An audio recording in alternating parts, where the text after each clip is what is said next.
90 years ago, a man tried to cross this road and he almost got hit by a car. That started a series of events that led to the development of the modern zebra crossing. The man's name was Leslie Hoare Belisha, and just over a week ago, he'd been appointed Minister of Transport. At the time, the roads were getting busier, but being anywhere near a moving car was unbelievably dangerous. In 1935, the number of vehicles on the road was less than 1/10 of what it is today. But the number of pedestrians killed by vehicles was 7 times higher. One of the problems was that there was no standardized way for pedestrians to cross the road, so the ministry had been trialing an idea called the sanctuary lane. It involved painting what they called a herringbone pattern on the road, where pedestrians could cross. But drivers weren't required to stop for this crossing. Instead, pedestrians were supposed to wait until there was a gap in the traffic. When Leslie Hoare Belisha was appointed, the ministry was about to unveil the C crossing. At these crossings, the herringbone pattern would be accompanied by this sign, meaning that drivers are required to stop and let pedestrians cross. So to recap, if you see this pattern, you don't have to stop for pedestrians, but if you see it with this sign, you do have to stop for pedestrians. Maybe you can guess where this is going. So Leslie Hoare Belisha came to this junction in North London to unveil the new scheme. He stood with members of the press by the brand new C sign, and he stepped out into the road.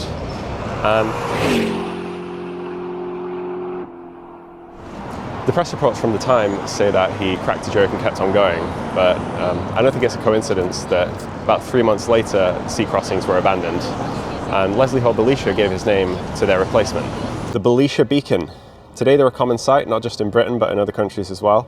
But the early ones were a little bit different. They didn't light up, and they were made of glass instead of plastic. The idea was that hopefully they could just reflect light from the surrounding streetlights.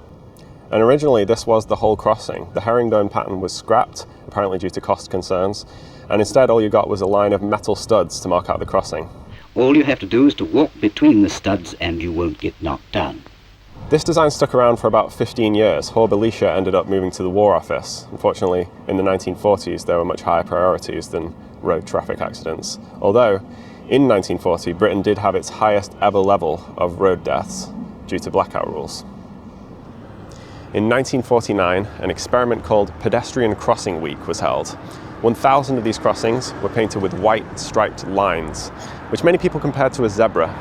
And it worked. Drivers were found to be more likely to stop at these crossings, pedestrians were found more likely to use them. So from 1951, the zebra crossing was rolled out across the UK. It took another couple of years to find a cheap, mass-producible flashing light mechanism for the beacons, but that came shortly after. One final question then. Now that we've got the white stripes painted on the road, and now that they always mean you should stop for pedestrians, do we still need the flashing beacons? In Ireland, they've recently started installing zebra crossings without them. They reckon it's just as effective to just use a blue pedestrian crossing sign. Which is where this all started, right? I mean, has it taken us 90 years to come back around to the C crossing? Maybe the problem wasn't with the crossing itself, maybe it was with the context and driver awareness. But if so, it's taken us about a century to figure that out.